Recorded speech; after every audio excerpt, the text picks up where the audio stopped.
Good morning, and welcome back to Marriage 911. If you saw our earlier episode on kindness, I hope that you've come back for maybe a little bit more, perhaps some information you can share with others around you, or maybe something that might benefit you in your own relationship, in your own marriage, because one of our goals is to rescue marriages that are in jeopardy.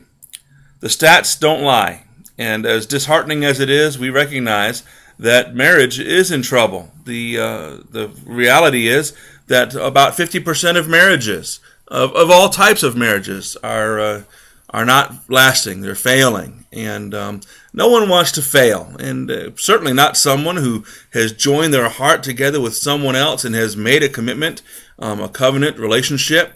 Whether you did it in the presence of a pastor before God and other witnesses, or with the justice of the peace, I don't believe anyone enters into those commitments with the hope that, hey, this is going to fail and we'll be able to move on from here. I believe the majority, anyway, are entering into that with the idea of this being a lifelong, till death do us part relationship. And so it's disturbing and troubling, and something has to be done about it. And I just believe maybe by putting these little brief talks out here, I can do my part. Now, a lot of times you're going to hear me refer to we or our, and I do that because a large part of this, though you may not see her on camera because she's camera shy, is my wife. My wife and I have been married for 25 years, just about. We'll celebrate that next summer. Been together for about 28 years, and we have what most people around us anyway say is a pretty good marriage. That's not to say it's perfect. We have our struggles, and she particularly has struggles because she lives with a very imperfect man, but we are all imperfect.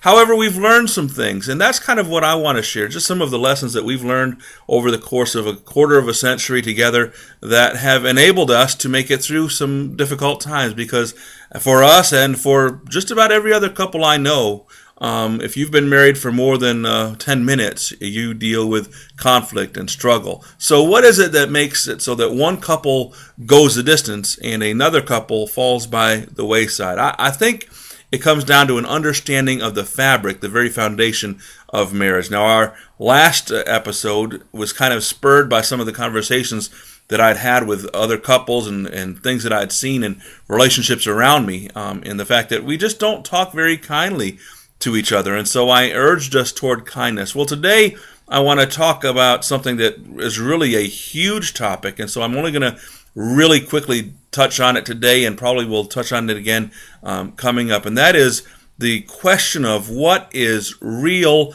love.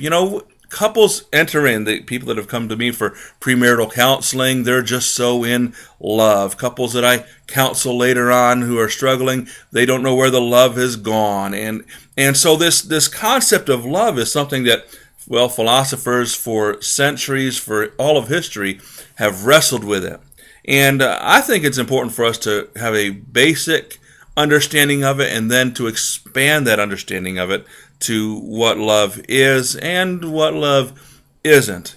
We're all familiar with the feeling love. I refer to myself oftentimes when thinking about how I relate to my wife as being Twitter-pated. I stole that from Bambi, and I do it unashamedly because I think it captures for me the feeling love that I have. That is, I am wrapped up around her, and she's wrapped up around me, and we just love each other that way, and we have great feelings for each other. We're not ashamed to say that we are each other's best friends. We have other friends, but we are the best friends, and that hasn't always been the case. That's been something that has developed over time, and I'm glad that we've gone the distance and we've had the time together to have the relationship that we have today. But there is a love that's a feeling love, and then there's a love that is, let's just call it the to death do us part love.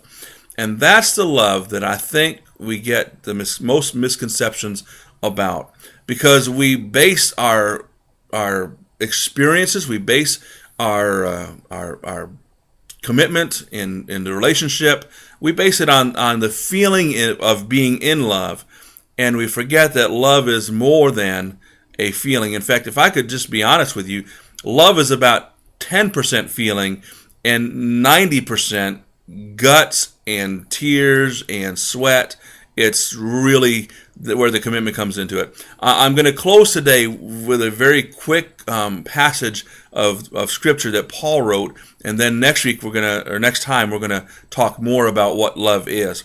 Paul says this. Here's what love is: a definition from thousands of years ago that so resonates today that it appears in most weddings, particularly Christian weddings. But Christian or not, listen to what this says, and then next time we'll talk more about how these things apply. Love is patient. Well, we could kind of go back to our kindness, because the next thing is love is kind. Love is not jealous, and love does not brag, and love is not arrogant. And that's just one verse out of several that Paul wrote to a church called the church at Corinth. Love does not act unbecomingly. Love does not seek its own. Love is not provoked. Now, think about the last time that your beloved got under your skin and was able to kind of push the right buttons. Feeling love is easily put aside at times like that. But this love that we're talking about here, this power love, this commitment love, love is not easily provoked. It does not take into account a wrong suffered. In essence, what he's saying is you don't keep a ledger book. We all mess up and we all do wrong to each other. If we are keeping a ledger, if we're keeping score, that's not going to be healthy for the relationship. And it's not what real love is. He continues on, love does not rejoice in unrighteousness. Love doesn't rejoice in what's wrong, but it rejoices with what's right, with the truth. And then here's the verse 7. Love bears all things. Love believes all things. Love hopes all things. Love endures all things. So it bears, believes, hopes, and endures. And then verse 8 starts with this phrase, love never fails. Now, how can we say that when 50% of marriages are ending in divorce, when relationships are dissolving all around us, when people that have declared their love for each other can say they no longer love each other? It comes down to where we define love. Next time we'll talk more about the love that is necessary and love that is not impossible to capture in your relationship. So listen, if you're struggling, if you're hurting, if your relationship is in jeopardy right now, if you're feeling I'm not in love with whoever it is anymore, I want you to know there's hope. It all depends on you. You've got to be willing to step up to the plate. But you can capture or recapture what real love is. So stay tuned to Marriage 911. We're in the business of rescuing marriages and relationships, and we want to help you rescue yours and help you also go out and rescue the others that are around you that might need just this word about real love. So we'll see you next time on Marriage 911.